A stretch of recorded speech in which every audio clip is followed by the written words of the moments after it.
জাতীয়তাবাদী ঐক্য না থাকলে আসবে গুপ্ত স্বৈরাচার, সতর্কবার্তা তারেক রহমানের। নেতাকর্মীদের জনগণ যেভাবে চায় সেভাবে চলার আহ্বান। জাতি পুনর্গঠনে প্রবাসীদের অংশগ্রহণের আহ্বান প্রধান উপদেষ্টা ডক্টর মোহাম্মদ ইউনূসের। প্রবাসীদের দেখে আত্মবিশ্বাস বেড়েছে সরকারের।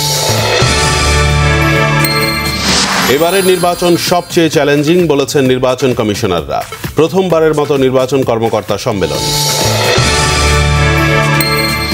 নির্বাচন কমিশনের স্বচ্ছতা ও নিরপেক্ষতা প্রশ্নবিদ্ধ হয়ে যাচ্ছে বলেছেন এনসিপির উত্তরাঞ্চলের মুখ্য সংগঠক সার্জিস আলম। জামাত ক্ষমতায় এলে কোনো দাবি আদায়ে আর রাস্তায় নামতে হবে না বলেছেন দলের আমির ডাক্তার শফিকুর রহমান। ভারতের অনুমতি ছাড়া কথা বলায় অক্ষম জিএম কাদেরকে জাতীয় পার্টিতে রাখার সুযোগ নেই বলেছেন ব্যারিস্টার আনিসুল ইসলাম মাহমুদ। অন্তর্বর্তী সরকারের মেয়াদ যত বাড়বে সংকটও তত বাড়বে বলেছেন সিপিডির নির্বাহী পরিচালক ফাহমিদা খাতুন।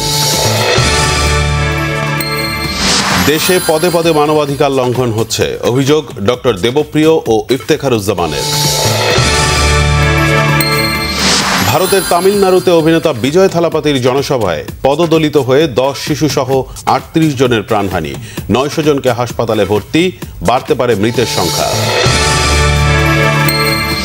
বিসিবিতে 3 ক্যাটাগরির পরিচালক পদে মনোনয়নপত্র কিনলেন 60 প্রার্থী।